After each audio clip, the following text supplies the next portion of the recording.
نحمده ونستعينه ونستغفره ونؤمن به ونتوكل عليه ونعوذ بالله من شرور أنفسنا ومن سيئات أعمالنا من يهده الله فلا مضل له ومن يضلله فلا هادي له أما بعد فأعوذ بالله من الشيطان الرجيم بسم الله الرحمن الرحيم هذا بلاغ للناس ولينذروا به وليعلموا أنما هو إله واحد وَلِيَذَّكَّرَ أُولُو الْأَلْبَابِ قال النبي صلی اللہ علیہ وسلم خیرکم من تعلم القرآن وعلمہ رواہ البخاری۔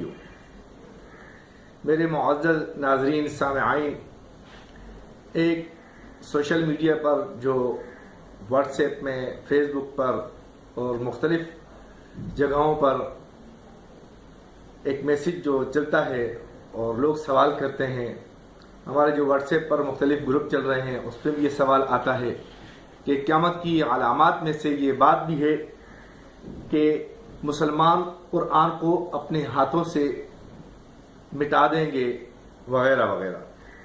تو یہ سوال عمومی طور پر واٹس ایپ پر چلایا جاتا ہے اور پھر ساتھ میں یہ بھی کہہ دیا جاتا ہے، جو کہ میں نمونے کے طور پہ آپ کو اپنے اس بیان کے بعد ویڈیو لگا کر بتاؤں گا کہ میں نے تو اپنا حق ادا کر دیا، آپ لوگ بھی دوسری تک پہنچا کر اپنا حق ادا کریں۔ میں نے جو قرآن پاک کی آیت سورہ ابراہیم سے آیت نمبر 52 تلاوت فرمائی ہے، ھذا بلاغ للناس، کہ اللہ رب العالمین ارشاد فرماتے ہیں کہ یہ قرآن پاک بلاغ للناس، کامل پیغام ہے لوگوں کے لیے۔ کس بات کے لیے؟ وَلْيُنذَرُوا بِهِ، تاکہ اس کے ذریعے سے ڈرایا جائے اس کے ذریعے سے لوگوں کو آگاہی ملے، لوگوں کو آخرت کے عذاب سے، اللہ کی نافرمانی کرنے کے اعتبار سے جو عذاب ہوگا اس سے ڈرایا جائے۔ وَلْيُنذَرُوا بِهِ، اور ڈرانے کی غرض وَلِيَعْلَمُوا أَنَّمَا هُوَ إِلَٰهٌ وَاحِدٌ، اور یہ کہ وہ خوب جان لیں کہ بس وہی ایک معبود ہے، یکتا ہے، تنہا ہے، اس کے ساتھ کوئی شریک نہیں۔ وَلِيَذَّكَّرُوا أُولُو الْأَلْبَابِ، اور یہ جو نصیحت ہے، اس سے نصیحت جو حاصل کرتے ہیں وہ نصیحت حاصل کرنے والے دانشمند لوگ ہوتے ہیں۔ اور نبی پاک صلی اللہ علیہ وسلم کی حدیث پاک ہے، خیرکم من تعلم القرآن وعلمہ، کہ تم میں سے بہترین، یعنی دنیا کی جتنی مخلوقات ہے اس میں سے بہترین مخلوق جو ہے وہ کون ہے؟ خیرکم من تعلم القرآن وعلمہ، جو قرآن پاک کو سیکھے اور سکھائے۔ اب ان ذرائع ابلاغ کو، جدید ذرائع کو استعمال کرنے سے روکنے کا ایک شیطانی وسوسہ ہے جو یہ روکتا ہے کہ آپ نے میسج آیا، میسج ڈیلیٹ کر دیا، تو جو ایسا ہے کہ قرآن پاک کی آیت کو آپ نے ڈیلیٹ کر دیا، اپنے ہاتھ سے مٹا دیا۔ ایک واٹس ایپ پہ آپ کو ویڈیو آئی جس میں طارق جمیل صاحب کا بیان تھا اور دیگر ہمارے اکابرین کا بیان تھا، اس میں قرآن پاک کی آیات ہی پڑھی گئیں اور نبی پاک صلی اللہ علیہ وسلم کی احادیث مبارکہ پڑھی گئیں، ان کو آپ نے ڈیلیٹ کر دیا۔ گویا کہ آپ نے قرآن پاک کی آیات مبارکہ کو اور احادیث مبارکہ کو ڈیلیٹ کر دیا، اپنے ہاتھ سے قرآن پاک کو آپ نے ڈیلیٹ کیا، اپنے ہاتھ سے آپ نے دین کے انحراف کا ذریعہ بنے، تو اب یہ علامت ہے قیامت زندہ ہو۔ تو یہ سراسر غلطی پر مبنی ہے، یہ بات بالکل ایسی کوئی بات نہیں، اور یہ جو علامات قیامت میں سے ذکر کی جاتی ہیں بالکل غلط، ایسی کوئی علامات ہم نے قرآن پاک کی کسی آیت مبارکہ میں، کسی تفسیر میں، کسی حدیث میں ہم نے کوئی ایسی علامت نہیں سنی جو یہ ذکر کی جاتی ہے۔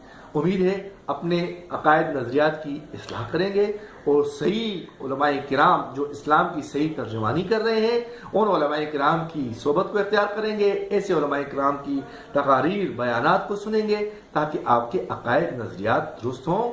اپنے آپ کو کوشش کر کے علماء کرام کی صحبت میں بٹھائیں تاکہ آپ کے عقائد نظریات کی حفاظت ہو، اور ایسے لوگوں سے بالکل اپنے آپ کو بچانے کی کوشش کریں مکمل طور پہ جو کہ عقائد نظریات کے اعتبار سے لوگوں کو گمراہی کی طرف لے کے جاتے ہیں، اپنی ایک چیز کو وائرل کرنے کے لیے، اپنی ایک بات کو وائرل کرنے کے لیے کہ میری یہ بات وائرل ہو جائے، پھیل جائے، دوسرے تک پہنچ جائے، مجھے زیادہ سے زیادہ ویور مل جائے، مجھے زیادہ سے زیادہ سبسکرائبر مل جائے۔ کتنے دھوکے کی بات ہے۔ ایک ذریعہ اگر ہے تو اس کو دین کی اشاعت کا ذریعہ بناؤ۔ ایسے موقع پر ایک واقعہ یاد آ گیا. نعرہ بڑا خوشنما بظاہر لگاتے ہیں کہ بھائی ہم تو قرآن پاک کی حفاظت کے لیے کر رہے ہیں, احادیث کی حفاظت کے لیے کر رہے ہیں.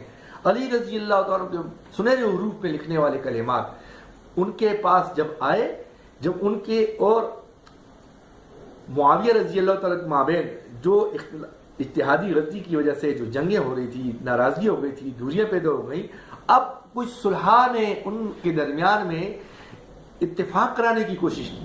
تو وہاں پر ایک گروہ اٹھا اور انہوں نے نعرہ لگایا ان الحکم الا للہ, اساں تا قرآن ہی کافی ہے جی, ہم تو صرف قرآن مان رہے ہیں. اہل القرآن اپنے آپ کو کہتے تھے, قرآن والے, کہ بھئی حاکم تو صرف اللہ ہے. اب حاکم اللہ ہے تو پھر اللہ کی چلے گی, اللہ کے علاوہ کسی اور کو ہم حاکم تسلیم نہیں کریں گے.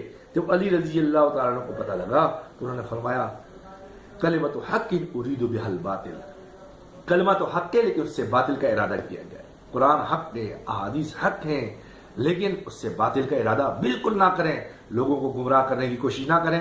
خوشنما نعروں سے خود بھی بچیں, دوسروں کو بھی بچائیں. اور اگر غلطی پر مبنی کسی کو اپنی غلطی کا احساس ہو جائے تو اس غلطی سے فوراً توبہ کرے اور توبہ طائب ہو کر اللہ کے حضور اپنی معافی کے لیے اللہ پاک کے سامنے روئے, گڑ گڑائے. اللہ پاک اسلام کی صحیح ترجمانی کرنے کی توفیق عطا فرمائے اور صحیح ترجمانی کرنے والے علماء کرام کی صحبت نصیب فرمائے اور ان کی قدر نصیب فرمائے.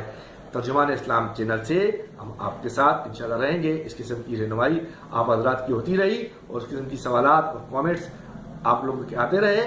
اور اگر کوئی چیز پسند آئی تو پذیرائی کے لیے لائک اور سبسکرائب کرتے رہے تو انشاءاللہ ہم آپ کی خدمت کرتے رہیں گے, ورنہ یہ کام تو ہماری ذمہ داری ہے اور ہم نے یہ کام کرتے رہنا ہے. اللہ حافظ, اپنا خیال رکھیے گا, آپ کا اپنا اخلاق ایمان. السلام علیکم ورحمۃ اللہ وبرکاتہ. السلام علیکم ورحمۃ اللہ وبرکاتہ.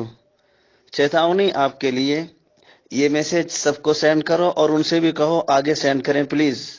سنو دوستو, بھائیوں اور بہنوں, آج یہ فائنل طے کر لیجئے, اگر آپ مسلمان ہیں, سیلاب آئے یا طوفان, قرآن کی آیات موبائل سے, واٹس ایپ سے کسی کو بھی مت بھیجنا پلیز, خاص طور پر مجھے, کیونکہ وہ میسج ڈیلیٹ ہو جاتے ہیں. اور قیامت کی نشانیوں میں سے ایک نشانی یہ ہے کہ مسلمان اپنے ہاتھوں سے قرآن کو مٹائے گا. یہ میسج سب کانٹیکٹس کو بھیج کر اس سازش کو ناکام بنا دیجئے. میں نے اپنا حق ادا کیا آپ تک پہنچا کر, اب آگے آپ کی ذمہ داری ہے.